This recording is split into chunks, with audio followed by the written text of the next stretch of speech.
1,2 milliard d'euros. C'est la somme détournée l'an dernier grâce aux faux SMS, aux faux conseillers bancaires, aux faux emails. Pendant plusieurs mois, l'une de nos équipes a pu enquêter sur ce phénomène. Vous allez comprendre comment de très jeunes arnaqueurs, à peine majeurs, forment de futurs escrocs. C'est l'étonnante enquête de ce 20h. Elle est signée Stéphane Leroux, Héloïse Davio et Timothée Vienne. Pour découvrir qui se cache derrière ces escrocs en ligne, notre journaliste s'est fait passer pour un apprenti arnaqueur. Sur l'application cryptée Telegram, des petits malins proposent des formations. En gros, t'as vu, on vient, on se pose dans un centre commercial, tu viens avec ton ordinateur, je te montre tout, tranquillement, on fait le site ensemble et tout, je te passe les tools et tout ça. Seule condition, payer la formation en liquide et surtout rester discret. Ouais frérot, je fais les formations les moins chères sur Paris. C'est 90 € la forme en réel. Quelques jours plus tard, nous avons rendez-vous en région parisienne. Au milieu de ce centre commercial, dans un fast-food. Nous filmons la scène en caméra cachée. Ça va tranquille, c'est ouais, toi? Ouais, carrément. Tranquille, hein. Tu vas voir, attention, rien de compliqué. Le jeune instructeur affirme être lycéen, âgé de 18 ans à peine. Il dit vendre ses conseils pour se faire de l'argent facilement, en plus de ses arnaques. Première étape, intercepter les coordonnées bancaires des futures victimes. Pour quelques dizaines d'euros, des hackers créent pour vous des copies de sites internet très connus. Je fais un truc sur Assurance Maladie, je viens tuer ici. Il va te proposer tous les domaines qu'il a en rapport avec maladie. Maladie bancaire, maladie communautaire, etc. Et les noms de domaines libres, en fait. Voilà, ok. Exactement. Okay. Là, maintenant, je vais te montrer comment mettre c'est l'interface de son site. Tu vois. Ouais, c'est ce qui permet de faire, faire vrai, quoi. Ouais, faire vrai. Regardez bien ces images. En seulement quelques secondes, le formateur met en ligne un site internet ressemblant à s'y méprendre à la plateforme de vente en ligne numéro 1 dans le monde. Et là, c'est bon. Tu peux faire Open in the Web.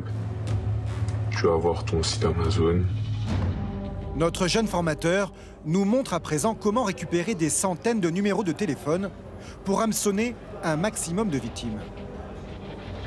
Je vais te donner un mec qui vend des listes de numéros. Ah ouais. Et la liste de numéros, tu vas la télécharger ici. Et dès que tu vas cliquer dessus, le truc va directement envoyer le SMS à chaque numéro qui est sur la liste. Ce que je t'envoie, il passe 5 € les cas, je crois, un truc comme ça. 5 € les 1000 numéros de téléphone. Un investissement dérisoire pour une arnaque qui peut rapporter très gros. Ce qui va déterminer combien tu vas se payer par jour, c'est la puce. C'est toi qui as une puce au tabac. Avec une prépayée, tu peux lancer entre 200 et 1500 SMS. C'est bien que t'assurer. Notre formateur a tout de l'escroc chevronné. À l'écouter, il aurait pourtant basculé dans l'arnaque il y a moins d'1 an. T'es à la fac ou au lycée, non? Au lycée, toujours. Au lycée? Ouais, et là, j'ai mon oral blanc demain. Le pic où j'avais le plus de formation, c'est là où je devais être le plus en cours, je me rappelle. J'ai fini par être 11 de moyenne, 12 de moyenne, comme ça m'a niqué mon promesse. Toi, t'as beaucoup de potes qui font ça aussi? Ouais, beaucoup. Ça commence à beaucoup être à la mode. Du coup, tu me disais que t'avais une autre formation après, là? Ouais, Halo. Le Halo, c'est une version beaucoup plus élaborée de cette escroquerie.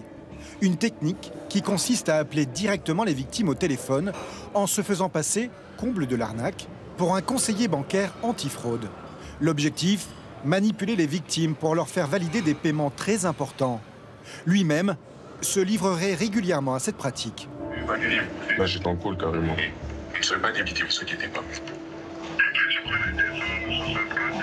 Monsieur, vous inquiétez pas, vous ne serez pas des victimes. Un ton très professionnel, le vocabulaire d'un banquier et la menace d'une fraude en cours pour mettre la victime sous pression. Un cocktail détonnant et très rémunérateur. Qu'est-ce que ça vous a fait sur le niveau historique de virement? 4500 €. D'accord. Au niveau du statut du virement, qu'est-ce que c'est écrit? C'est écrit virement exécuté. D'accord. Et là, vous avez réussi à lui prendre combien, mec? 4500. 4500. Il est vraiment bien parlé, faut. Surtout l'introduction, c'est le meilleur moment. C'est là où tout se joue. Si tu arrives à bien captiver la personne et qu'elle ne raccroche pas et tout, là tu peux commencer à raconter ton barrel. Il faut pas un script, un truc pour... Non? Tu peux, avec un script... Tu vas en freestyle? Tu vas en freestyle. Tu sors des mots un peu, voilà, tu vois. Tu sors du jargon un peu bancaire et tout, et... tu te tu cherches les mots les plus compliqués. Tu les cales dans tes phrases et t'as l'air... Des phrases, ouais. Et ça fait comme si t'étais un... Notre formation aura duré 1 heure. Ce jour-là, après nous, 2 jeunes lycéens viennent à leur tour assister à un cours. C'est le mec d'après là qui va arriver? Ouais. Le matin. Oui. Lors de cette formation improvisée, Viens les gars. le jeune homme n'aura eu aucun mot ni remords pour ses victimes.